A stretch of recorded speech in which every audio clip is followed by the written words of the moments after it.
दोस्तों ये कहानी बड़ी अजीब है। इसमें जो मर्जी जिस मर्जी को पेल देता है। कोई किसी के भाई से पलंग तोड़ रही है, कोई किसी की बंदी को पेल रहा है, कोई किसी की लुगाई से भटाभट भटाभट भटाभट कर रहा है, तो कोई किसी की नौकरानी से चरम सुख ले रहा है। यानी कि टोटली पेलम पिलाई की फिल्म चला रखी है।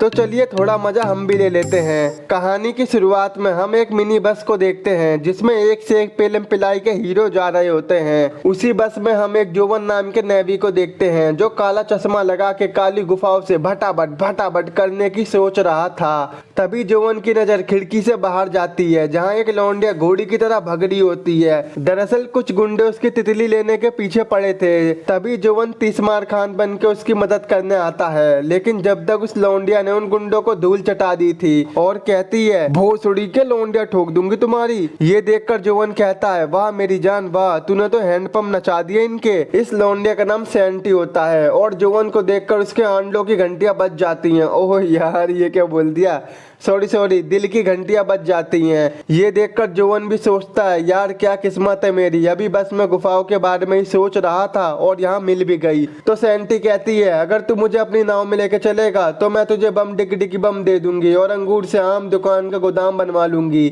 अब ये सुनकर जोवन में गर्मी चढ़ जाती है, लेकिन वो उसे भाव नहीं देता और वापस जाने लगता है। तभी सैंटी कहती है अबे ओ मुट्ठल वुट्ठल है क्या। ये सुनकर जोवन को गुस्सा आ जाता है। जोवन कहता है मुट्ठल कह रही है सुन, याद में उनकी क्या क्या लुटा दिया, इतनी मारी मुठ की टोपा सुझा दिया, हमें कमजोर होता देख जब मुस्कुराई वो तो उनकी खुशी में देखकर एक बार फिर से हिला दिया। तो इस पर सैंटी कहती है तूफानों में छतरी खोली नहीं जाती, बिरा से पहले पैंटी खोली नहीं जाती, बैगे खाना शुरू कर दे मेरे कुत्ते, क्योंकि जुबान और उंगली से औरत नहीं ठोकी जाती। ये बोलकर सैंटी वहां से भाग जाती है। दोनों भागते भागते एक झोपड़ी के पास पहुंचते हैं जहां जोवन सैंटी से भटाभट करता है और काम खत्म करने के बाद वो वहां से जाने लगता है।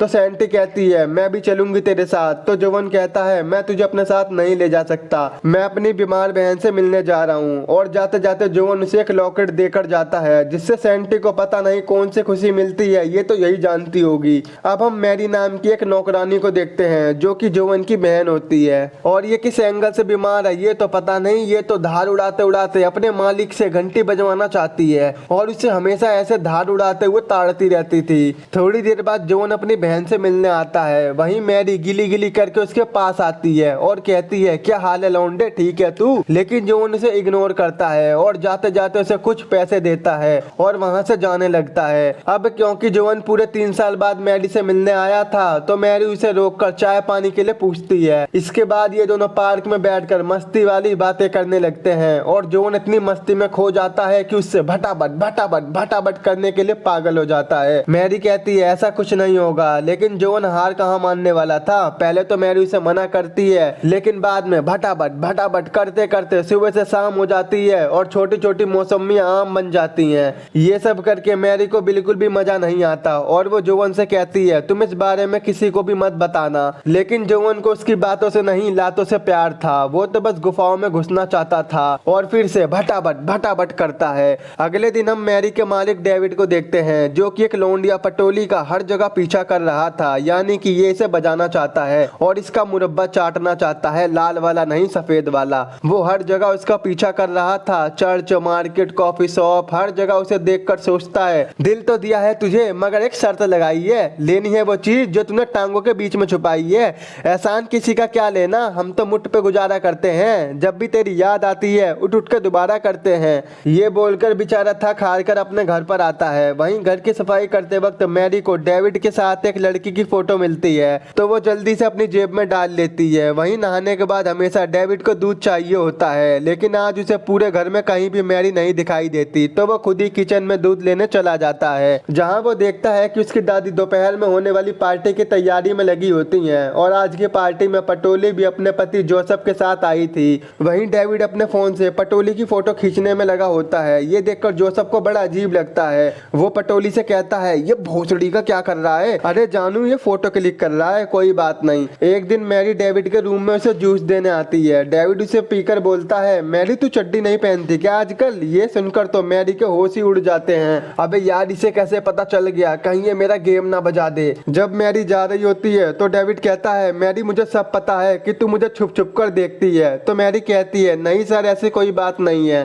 तो फिर डेविड कहता है अच्छा रुक जा, आज मैं तुझे हैंडपंप दिखाता हूँ। ये देखकर तो मैरी की दोनों आंखें लपक के बाहर आ जाती हैं और फिर वही होता है, पलंग तोड़, भटाभट भटाभट भटाभट। अगले दिन डेविड अपनी कार से पटोली का पीछा कर रहा था। उस टाइम पटोली अपने घर की तरफ जा रही थी और उसे पता चल जाता है कि डेविड उसका पीछा कर रहा है और वो नहीं चाहती थी कि कोई डेविड को उसका पीछा करते हुए देखे, इसीलिए वो ना चाहते हुए भी डेविड की कार में बैठ जाती है और डेविड उसे अपनी पुरानी हवेली में ले आता है, जहाँ पर वो दोनों दारूबाजी और सुट्टाबाजी करते हैं। वहीं जोश में आने पर पटेली उससे पूछती है कि अब बता तू मेरा पीछा क्यों करता है। तो इस पर डेविड कहता है, मुझे तेरा पिछवाड़ा गदर लगता है और मैं तेरे से प्यार करता हूँ और तेरे से भटाभट भटाभट भटाभट करना मेरी लाइफ की सबसे बड़ी फैंटेसी है। ये सुनकर पटोली का हाल हंस हंस के बेहाल हो जाता है। तभी पटोली की घंटी बजती है फोन की और उसे एक नए नंबर से कॉल आया था। ये देखकर डेविड तुरंत उसके फोन का जीपीएस बंद कर देता है और पटोली से कहता है कि इसे ऑफ करके ही रखना, वरना तुम्हारा पति यहाँ पर भी दुम मिला के आ जाएगा। तो फिर पटोली कहती है, तू रोज मेरे नाम की मुट्ठ मारता है ना। तो डेविड कहता, हाँ वो भी 9 साल से, और मुझे यकीन नहीं हो रहा तुम मेरे सामने लेटी हो। तो इस पर पटोली कहती है, यकीन तो मुझे भी नहीं हो रहा कि मैं तुमसे बातें कर रही हूँ। उसे देखकर डेविड बोलता है, आज तेरा दिल फिर से दुखा दूंगा, अपने प्यार का कर्ज चुका दूंगा, देकर लालच कुल्फी का अंधेरे में अपना उस्ताद चटा दूंगा। ये सुनकर पटोली के मुंह से दारू निकल जाती है। अच्छा बच्चू पंगे लेगा। और फिर ये दोनों भटाभट भटाभट भटाभट करने लगते हैं और करते करते इन दोनों को टाइम का पता नहीं चलता और अब रात हो जाती है और वो जल्दी से अपनी पैंटी ढूंढने लगती है, लेकिन वो उसे नहीं मिलती, इसीलिए वो ऐसे ही चली जाती है। तभी डेविड पटोली से कहता है, तू टेंशन मत ले, यहीं कहीं पड़ी होगी, मुझे मिलते ही मैं तुझे दे दूंगा। तो पटोली कहती है, नहीं तू रहन दे और तू अब से मेरा पीछा नहीं करेगा। अगर ये बात मेरे पति को पता चल गई तो वो तेरे पिछवाड़े में गोलियां चलवा देगा। और ये इतना हरामी होता है कि इसने पटोली की पैंटी सूंघने के लिए चुरा ली थी। उधर पटोली जब घर पर होती है तो उसका पति उससे पूछता है, हैरी पटोली कहाँ पर देती फिर रही थी और तूने अपने फोन का जीपीएस ऑफ क्यों कर दिया था। पटोली उससे झूठ बोलती है कि उसके फोन की बैटरी ऑफ हो गई थी। जोसेफ को पटोली पर शक तो हो गया था, पर वो इस बात पर ज्यादा ध्यान न देते हुए पटोली से चरमसुख भटाभट भटाभट भटाभट करने लगता है। अगले दिन जोसेफ एक यूनिवर्सिटी से एक लौंडिया पोली को लेने जाता है जो कि लॉलीपॉप चूस रही होती है। दरअसल पोली पहले जोसेफ के लिए काम करती थी और उस टाइम इन दोनों ने पलंग तोड़ भटाभट भटाभट किया था। पोली जोसेफ की गाड़ी में जाकर बैठ जाती है। इसके बाद जोसेफ उसे 7 स्टार ओयो में लेके जाता है, जहां वो पोली को ले जाकर उसके साथ भटाभट भटाभट भटाभट करना शुरू कर देता है और कहता है, मेरे अंदर है 56 घोड़ों का जोश, तू क्या तेरी मम्मी के भी खो दूंगा होश, क्योंकि मैं हूँ जोसेफ जोश। इसके बाद जोसेफ पोली को ढेर सारे पैसे देते हुए कहता है, ये ले घर जाने के पैसे, यूबर बुला लियो। ये देखकर वो चिढ़ जाती है और अपने मन में सोचती है, I am a bitch and you are my dog, I am a bitch and you are my dog, so let me lift my leg and you are a shower. इसके बाद जोसेफ पोली की मुलाकात एक बहुत बड़ी एक्टर जोशी से करवा देता है, जिसे अपने लिए एक लड़की की जरूरत थी जो हर वक्त उसके साथ रहे। जोशी पोली को अपने साथ अपने घर पर ले आती है और अगले दिन उसे ढेर सारी शॉपिंग करवाती है। पोली की लाइफ अब पूरी तरह से बदल चुकी थी। रात को जोशी पोली को अपने साथ एक क्लब में ले जाती है, जहाँ हर कोई लौंडिया किसी न किसी से दबा के भटाभट भटाभट कर रही थी। वहाँ पर पोली कुछ ज्यादा ही दारू पी लेती है, जिसके बाद वो उल्टी करने लगती है। ये देखकर जोशी उसे घर पर ले आती है और यहाँ पर हमें पता चलता है कि जोशी एक मिट्टी है, यानी कि लेस्बियन है। और उसी के कहने पर जोसेफ ने उसके लिए पोली का इंतजाम किया था और वो उससे रोज भटाभट भटाभट भटाभट करती थी, जिससे पोली को बिल्कुल भी अच्छा नहीं लगता था। हालांकि उसे जोशी के साथ मजा तो बहुत आया था, लेकिन वो ये सब नहीं करना चाहती थी, इसीलिए जोशी पोली को उसके घर पर छोड़ देती है। जहाँ पर हम सैंटी को देखते हैं, ये वही है मूवी की स्टार्टिंग वाली बम डिग डिग बम वाली। और आज भी कुछ लौंडे इसकी तितली लेने के लिए पीछे पड़े थे। इसकी तितली कुछ ज्यादा मस्त है क्या। जहाँ पर सैंटी अपनी तितली को बचा के भाग रही होती है, क्योंकि ये बस उस नेवी के नाम थी। तभी उसे जोशी की कार दिखाई देती है और वो उसमें जाकर बैठ जाती है और जोशी धर्राटे काटते हुए कार भगा लेती है और पूरी रात वो सैंटी के साथ लेस्बियन वाली ठुकाई करती है।